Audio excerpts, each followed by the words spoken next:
అప్పుడు నీకేది కావాలంటే అది నేను చేసి పెడతాను నీకు. ఇక తర్వాత నేను నిన్ను అత్తవారింటికి పంపిస్తాను. రోజు నీకు నచ్చిన వంటలే చేసి పెడతాను నేను. అవునమ్మా, అలాగే నేను నా చేతులతోనే నీకు తినిపిస్తాను కూడా. చూస్తాను నువ్వెలా తినకుండా ఉంటావో. పూర్ణిమ వెళ్ళిపోయాక అమ్మ బుల్బుల్, నువ్వే కదా నా కూతురువి.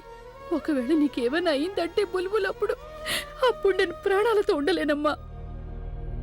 అందుకు నేను త్వరగా కోలుకోవాలి. త్వరగా ఇంటికి తిరిగి వెళ్ళిపోదాం. ఆ తర్వాత మనం బోలెడన్ని కబుర్లు చెప్పుకుందాం. అలాగే నువ్వు కూడా మమ్మల్ని ఎంత కావాలంటే అంత విసిగించొచ్చు, సరేనా? మేము ఎవ్వరం ఏమి అనం, కానీ నువ్వు కోలుకుంటే అంతే చాలు మాకు.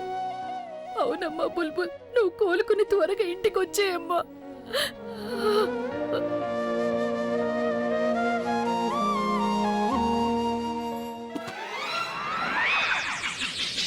ఏదైనా శబ్దం వినిపించిందా? లేదే.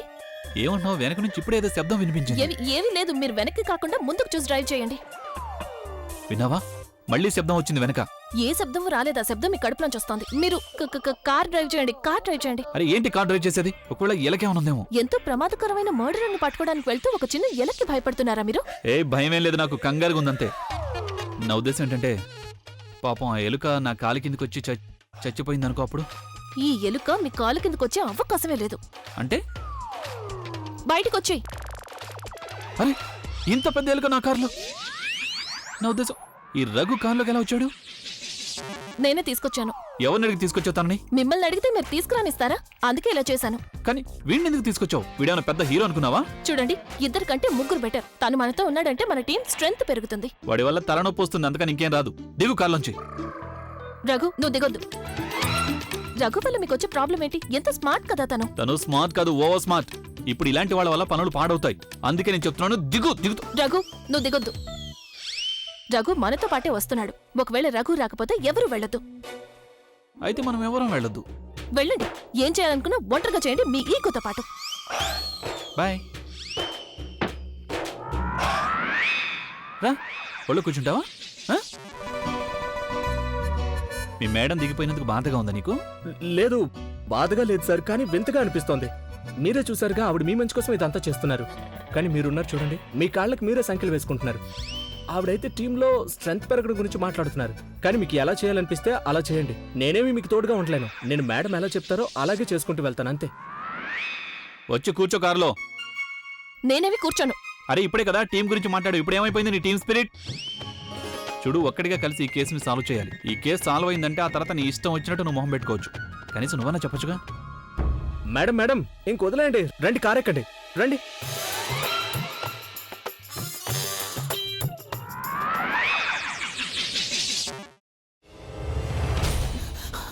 నువ్వు ఇంకేమన్నా చెప్పాలా?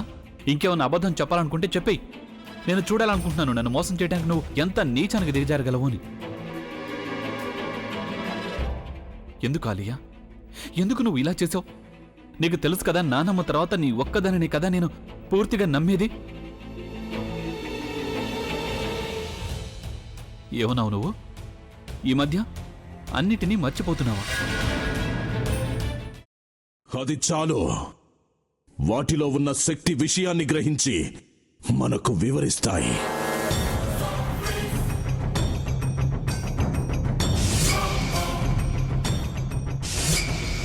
ఎవరు ఆ దండ విప్పొద్దు, గది తలుపులు తెరవద్దు.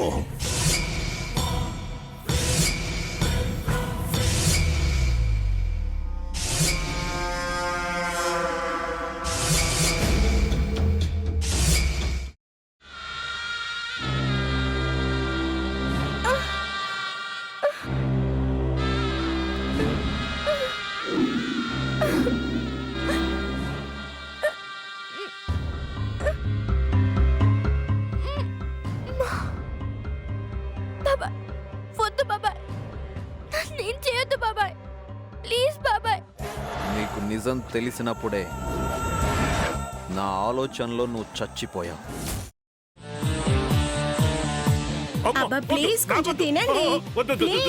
భీమారావు గారు, మీరా? ఇగో మీరా కాదు, సక్కుబాయ్. అవును, మీ పనామే లేచిపోయిందని చెప్పి కంప్లైంట్ ఇచ్చినావు కదా. రేయ్, ఆయన కంప్లైంట్ ఇచ్చింది లేచిపోయిందని కాదు, కనిపించడం లేదు అని. అట్లానా? సరే మేడం. ఇడియట్. ఆ వంట మనిషి పేరేంటన్నారు? రత్తాలు మేడం. ఏం పెద్ద మంచి, నీ వంట మంచిని కూడా మేడం అని పిలుస్తావా? రేయ్ హాఫ్ బ్రెయిన్,